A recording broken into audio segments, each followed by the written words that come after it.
Assalamualaikum warahmatullahi wabarakatuh.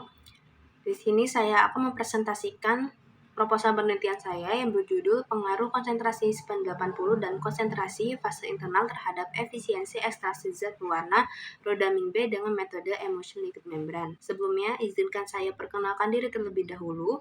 Nama saya Nabila Miftahul-Jannah dengan NIM D500-200-107 dengan dosen pembimbing Ibu Nur Hidayati, MT PhD IPM.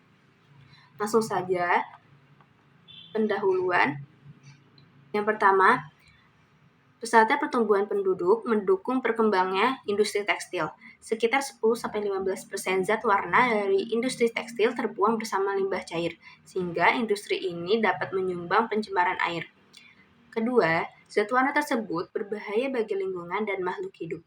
Zat-zat seperti aromatik dan amina yang terdapat dalam limbah cair bersifat toksik. Sifat lainnya dari zat pewarna adalah mutagenik dan karsinogenik yang dapat menyebabkan disfungsi ginjal, hati, sistem reproduksi, dan sistem pusat. Ketiga, diperlukan pengolahan limbah zat warna, namun beberapa industri terkendala karena biaya mahal dan kurang efisien waktu. Metode pengolahan limbah zat warna seperti oksidasi kimia, koagulasi, degradasi mikroba, flokulasi sangat mahal karena reagen kimia yang digunakan, konsumsi energi dan listrik yang tinggi, kurang ekonomis, dan kurang efisiennya waktu. Keempat, maka dari itu, digunakan metode Emulsion Liquid Membran atau ELM sebagai alternatif pengolahan limbah zat warna yang ekonomis, efisien waktu, ramah lingkungan. Emulsion Liquid Membran atau ELM adalah metode pemisahan yang terdiri dari fase internal atau bahan pengupas, fase membran, dan fase eksternal atau fase umpan. ELM ini sukses dalam pengolahan atau pemisahan logam, fenol, zat pewarna, dan lain-lain. State of the art. Pada jurnal berjudul Application of Emulsion Liquid Membran for Removal of Malachite Green Dye from Aqueous Solution, Extraction and Stability Studies dengan internal phase HCl, H2SO4, CH3COH, dan air, external phase Malachite Green dan air, dan membran phase-nya SPAN 80, D2EHPH, dan sikloheksana. Pada jurnal berjudul Application of Edible Paraffin Oil for Cationic Dye Removal from Water Using Emulsion Liquid Membran, fase internalnya NaOH dan air, eksternalnya methylene blue, crystal violet, dan methyl violet. Kemudian fase membrannya SPAN 80, minyak parafin, dan heptana. Pada jurnal berjudul Application of Emulsion Liquid Membran Technique for MBR12 Reactive Dye Containing Simulated Wastewater Treatment, dengan fase internalnya HCl, NaOH, dan air, fase eksternalnya warna merah MBR 12 dan air, dan fase membrannya minyak tanah, SPAN 80, dan TOA. Lanjut, untuk rumusan masalah. Pertama, bagaimana pengaruh konsentrasi SPAN 80 terhadap efisiensi ekstraksi zat pewarna Rhodamin B dengan metode ELM. Kedua, bagaimana pengaruh konsentrasi fase internal terhadap efisiensi ekstraksi zat pewarna Rhodamin B dengan metode ELM. Tujuan dan hipotesis. Mengkaji pengaruh konsentrasi SPAN 80 terhadap efisiensi ekstraksi zat pewarna Rhodamin B dengan metode ELM. Kedua, mengkaji pengaruh konsentrasi fase internal terhadap efisiensi ekstraksi zat pewarna Rhodamin B dengan metode ELM. Metode pengujian.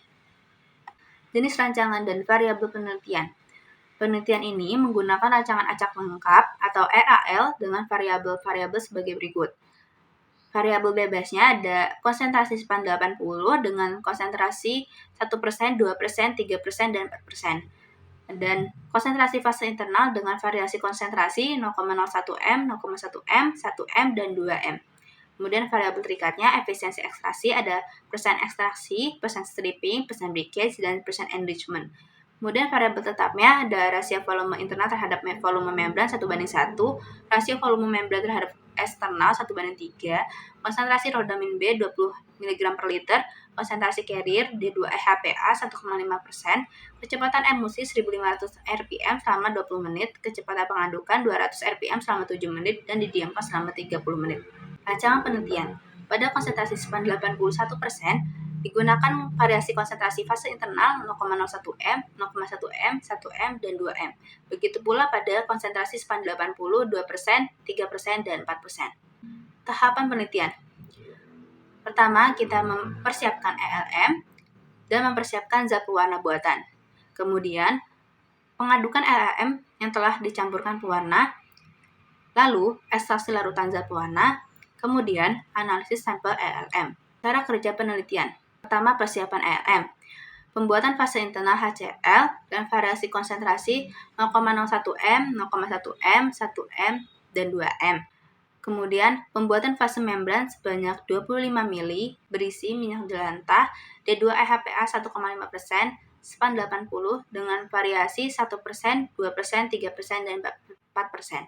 Dicampurkan internal dengan membran dengan rasio volume 1:1, dan fase internalnya ini diteteskan selama 20 menit dengan kecepatan emulsi 1500 rpm. Kedua, ekstraksi larutan zat pewarna. 1. Fase eksternal atau zat pewarna ini diteteskan ke emulsi dengan kecepatan pengadukan 200 rpm selama 7 menit. Kemudian didiamkan selama 30 menit. Analisis. Diuji dengan spektrofotometer UV vis untuk mengetahui konsentrasi pewarna.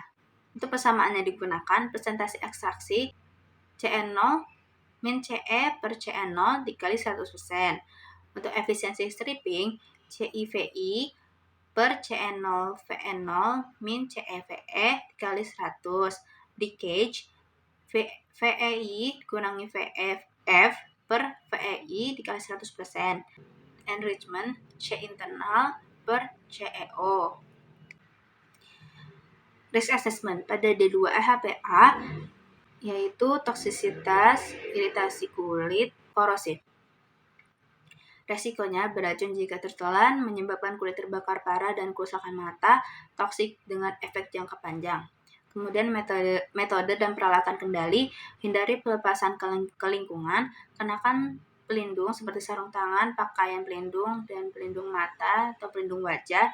Kemudian jika tertelan segera hubungi dokter, jika terkena mata bilas hati-hati selama beberapa menit. Dan untuk rodamin B, bahayanya ini adalah toksisitas, kerusakan mata serius, dan bahaya akuatik. Untuk resikonya ini, bahaya jika tertelan, menyebabkan kerusakan mata serius, dan bahaya pada kehidupan perairan jangka panjang. Metode dan peralatan kendali, cuci kulit dengan seksama setelah menangani, jangan makan, minum, merokok saat menggunakan bahan ini, pakai pelindungan mata atau muka. Jika tertelan, hubungi informasi keracunan. Jika terkena mata bilas dengan air beberapa menit. Kemudian pada HCl, bahayanya adalah iritasi kulit, kerusakan mata serius. Resikonya menyebabkan gangguan pada kulit, menyebabkan gangguan mata berat. Dan metode dan peralatan kendali, pakailah sarung tangan pelindung, pelindung mata. Jika terkena kulit, cuci dengan banyak sabun dan air. Jika terkena mata bilas secara hati-hati dengan air selama beberapa menit. Jika terjadi iritasi kulit, dapatkan saran medis. Jika terjadi iritasi mata, dapatkan saran medis. Kemudian untuk span 80, bahayanya ini iritasi kulit, kerusakan mata serius, dan gangguan pernapasan. Untuk resikonya adalah iritasi kulit, iritasi mata, iritasi pernapasan. Untuk metode dan peralatan kendali, hindari menghirup uap, cuci kulit secara menyeluruh setelah penanganan, kenakan pelindung seperti sarung tangan, pakaian, dan pelindung wajah. Jika terkena kulit, cuci dengan sabun dan air yang banyak. Untuk additional control-nya, resikonya kerusakan alat laboratorium dan metode peralatan kendali, berhati-hati saat menggunakan alat laboratorium. Metode analisis, perhitungan efisiensi ekstraksi dianalisis menggunakan ANOVA satu arah. Analisis menggunakan ANOVA bisa diketahui efek antar variabel bebas yang diuji. Jika V0 lebih besar daripada V tabel, maka H0 ditolak dan H1 diterima. Artinya, ada perbedaan yang nyata antar perlakuan yang diberikan. Jika F0 lebih kecil dari F tabel, maka H0 diterima dan H1 ditolak. Artinya, tidak ada perbedaan yang nyata antar perlakuan yang diberikan. Untuk jadwal penelitian, persiapan bahan dan alat itu bulan pertama, pembuatan formula itu bulan pertama dan bulan kedua, pengujian formula itu pada bulan ketiga dan bulan ketiga dan bulan kedua, pengambilan data itu ada bulan ketiga dan bulan keempat, analisis hasil bulan ketiga dan bulan keempat, pembuatan laporan itu pada bulan keempat, dan publikasi itu pada bulan keempat. Sekian presentasi dari saya, mohon maaf jika ada kesalahan dan kekurangan. Terima kasih atas perhatiannya. Wassalamualaikum warahmatullahi wabarakatuh.